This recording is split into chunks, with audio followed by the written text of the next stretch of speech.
Welcome to the People and Performance Podcast, featuring guest experts from such global brands as NASA, Salesforce, the Milwaukee Bucks, Staples Professional, IBM, Mutual of America, Xero, and Simon Sinek Inc. The show offers expert insights into the strategic capabilities and behaviors needed to grow and sustain employee performance.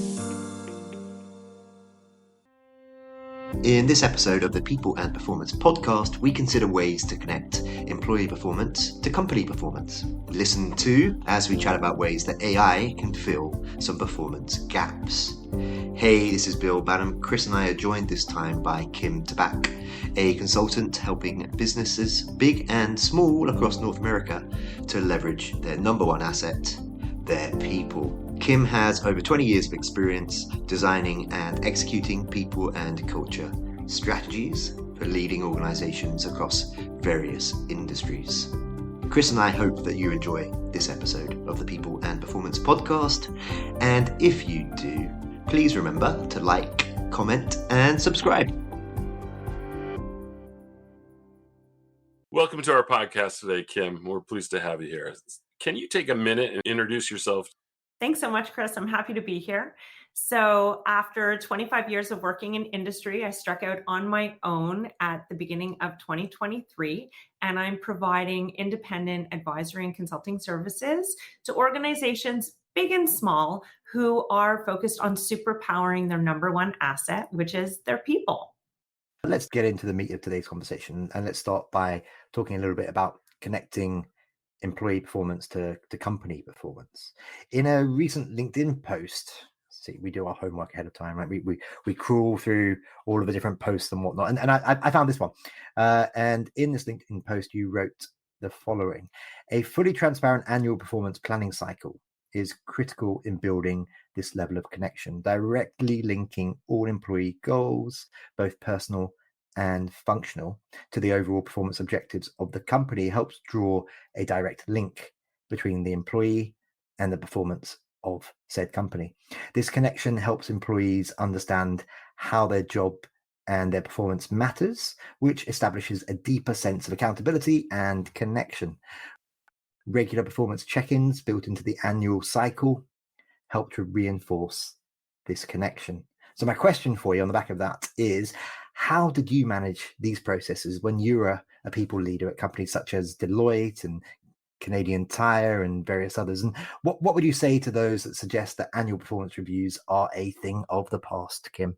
So I'd say first and foremost is we have to remember that performance reviews are a moment that matters for employees. It's one of those emotionally charged experiences that are either going to help an employee to become more connected or disengaged from their employer. Today, especially with the distributed workforce, and in some cases, they have little performance oversight and they don't necessarily sit next to their manager or their peers. These reviews and a formal process, in my opinion, are even more valuable than they ever were. I know that there was a time where everybody was talking about getting rid of that performance review cycle, but we need to take into account that Gen Z, who have just joined the workforce and graduated in 2019, and the millennials really do crave ongoing feedback. They want to give and receive feedback, and this helps them to feel more supported and appreciated at work, and really does help them to do their best work.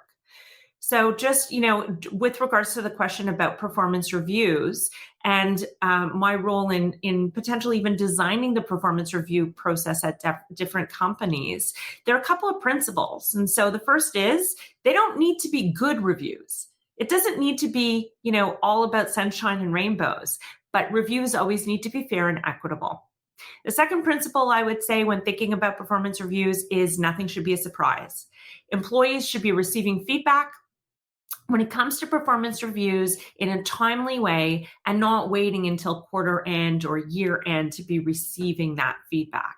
The actual formal process is a formal way to be reiterating feedback that had already been shared throughout the performance cycle. The last thing that I would say is it's not a one-way conversation. Performance reviews should be a dialogue I have always designed performance review processes where employees have a self-assessment before the manager even reviews them. And that also helps set the manager up for the conversation, knowing how the employee is entering into the discussion. And last thing I would just say is, let's remember everybody comes to work to perform. The purpose of the process is to reward exceptional performance and provide developmental opportunities and support in areas where performance might not be exceptional. But employees do show up every day and they want to do a good job. And keeping that in mind really changes the approach that managers will take in joining that conversation. The People and Performance Podcast, supported by Fidello Inc., is dedicated to offering tips and expert insights into the strategic capabilities and behaviors needed to establish, grow, and measure the performance of employees. If you enjoy the show, why not subscribe and give us 5 stars through your favorite podcast app? I am going to switch up our topic just a little bit here because of the time of our podcast. So here's my question for you. Many companies are trying to streamline processes and reduce headcounts at the moment. What are some of the ways this can be achieved without damaging the employer brand or the overall performance levels of those individuals who stay? Yeah, so great question.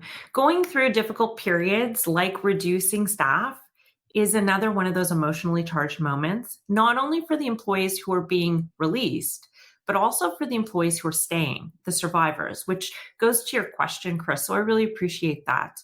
Employees who are not impacted directly, so the people who are not actually getting terminated, they are watching how their coworkers are being treated. These people are their friends. They are people that they sat side by side with, that they went out for cocktails after work potentially, or participated in a charity event side by side with. So communication is really critical in ensuring that the survivors continue to feel engaged and supported.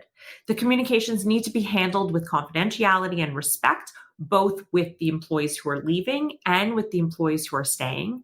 And there really is no such thing as over-communicating in these situations.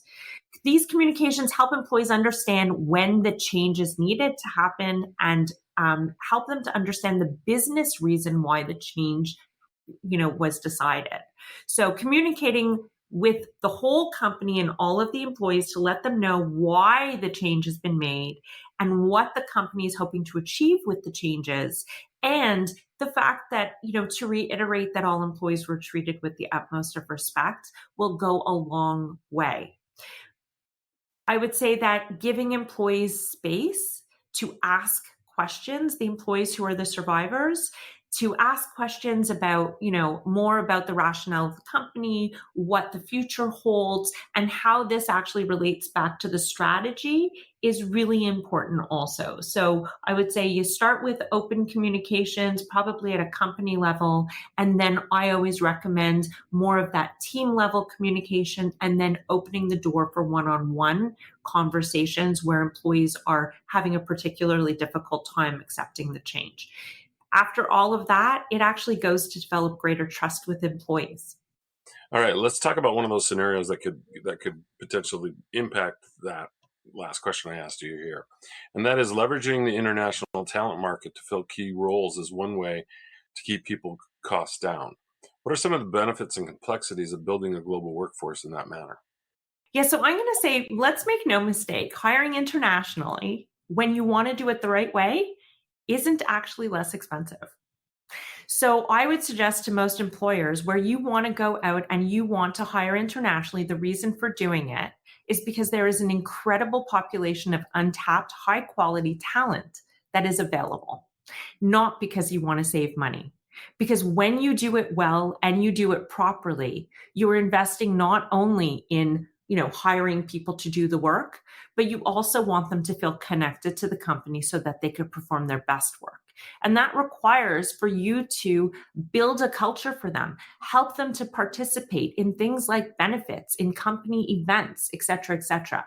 Many companies think about the most difficult part of hiring internationally has to do with the time change and actually doing asynchronous work. But what I would say is that you need plans in place to mitigate risk and support employees internationally and helping them to be fully productive. Also remembering that when you have employees in different cultures have a very different relationship with work than maybe we do here in North America. And managers need to be trained to be receiving these employees, not only because they're working potentially asynchronously on off hours, but also because they communicate differently, because they have a very different expectation of their manager. And in order for this to be wildly successful and for you to get the very most out of your international talent, there needs to be some cultural awareness about the different norms in different countries. Kim, the next couple of questions that we have for you are questions that we ask of all of our guests on the People and Performance podcast. So don't be afraid to mention a couple of things that perhaps you've already spoken about today, if it's pertinent to your answer. The first of the two questions goes as follows. In 1 minute or less, Kim, can you share one piece of advice or some direction that you were given by a mentor, leader, or a colleague that inspired you to perform at a higher level in your career? Absolutely. And that would be get your hands dirty. So regardless of your position or role, regardless of how senior or junior you are within an organization, everyone is there to ensure the success of the company in the long run. Roll up your sleeves, get into it, learn how it is that the business actually makes money. If that means sitting with call center agents to really understand what the customer experience looks like, do it. If it's at a store level, get on a cash register.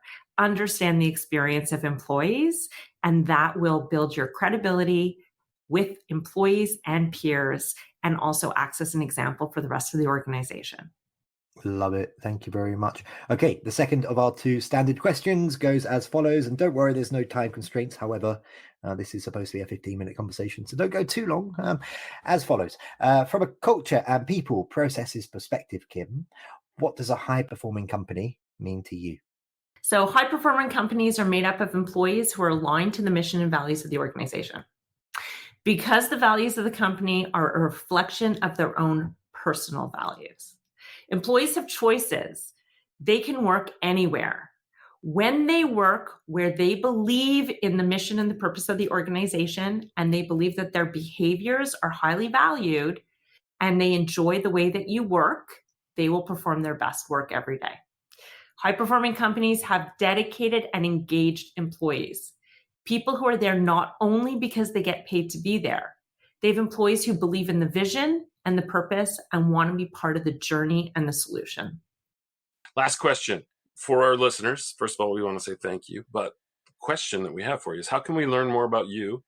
Connect with me personally on LinkedIn. Check out my business website at kimtabakhr.com and check out some of my blogs. Wonderful. Well, that just leaves us to say for today, Kim, thank you very much for being our guest on the People and Performance podcast. Thank you both so much. It was fun. Thank you for listening to the People and Performance podcast. If you enjoyed this episode, please remember to like, comment, and subscribe.